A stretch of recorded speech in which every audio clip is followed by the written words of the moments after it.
Now, this one really surprised me.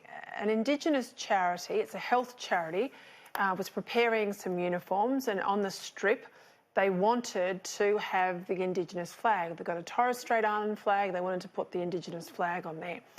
They had to pay a company to use that flag. This is an Indigenous charity wanting to use an Indigenous flag on their jerseys, as you can see there on the screen. Now, according to the information we've got, the copyright in the Aboriginal flag belongs to a private company. It's called WAM, W-A-M, Clothing, and it charges a fee every time that flag image is used. Ken Wyatt says, well, the Commonwealth is not going to buy the copyright from this private company, nor do I expect him to, but I have to say, in all my dealings with governments and protocol and all the officers on flag, hierarchy and all of these things, I was always told it's not our national flag, but the Indigenous flag is one of the official flags of Australia. Now, if it's an official flag of Australia, why is it owned by this mob and why on earth are they charging people to use it? Well, it's a fascinating story, Peter, and it says a lot about how political correctness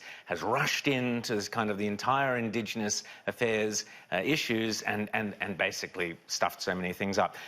The flag was designed by Harold Thomas. He had to fight in a court case to prove that he designed it. Two other individuals, Harold is Indigenous, two other individuals, one white, one Indigenous, said, no, I designed it. And he went to court, he got the copyright, he won the case. So he's the copyright. Now, the interesting thing about Harold Thomas is he is a painter, a very talented arts graduate who studied classical Western civilization arts. He was a big fan of Caravaggio, of Goya, of the great French Impressionists. That's what he studied. He's a very talented artist, went to Canberra School of Arts, I think a school as well in South Australia.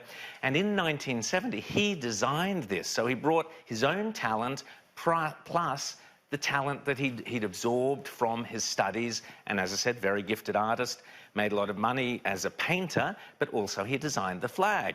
So later on, when the flag, and he did that for the Indigenous causes in the 1970s.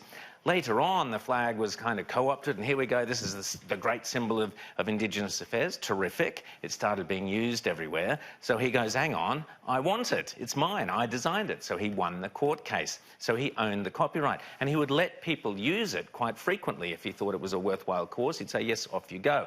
He clearly got fed up with this. The government made it an official flag. So Harold thought, well, thought the best thing I can do is set up a business. So he sold it.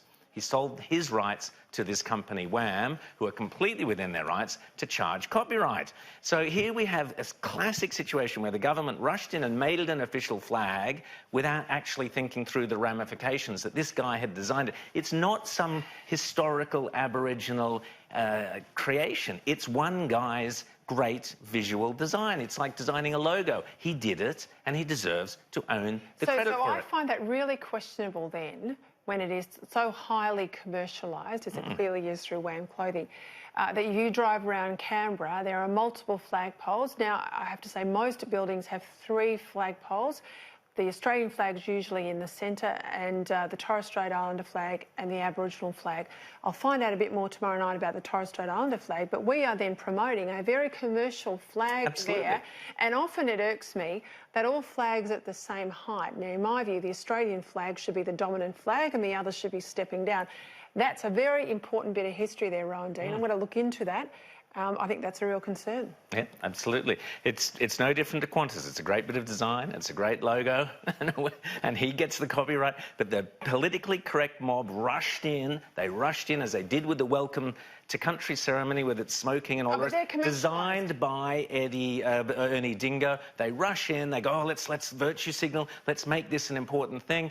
And they're not looking, they never understand exactly what is behind it, and that it is a fabricated entity and it should be recognised as such. Just on that point about Welcome to Country ceremonies, I'll get the pricing for you tomorrow, but I know from my time in government that hundreds of thousands of dollars are paid for those Welcome to Country services or ceremonies that occur throughout the year at official functions. I know the opening of Parliament, for example, it's tens of thousands of dollars. to have Indigenous people turn up for the Welcome to Country. I suppose you didn't know that, but you, the taxpayer, of course, are paying for it.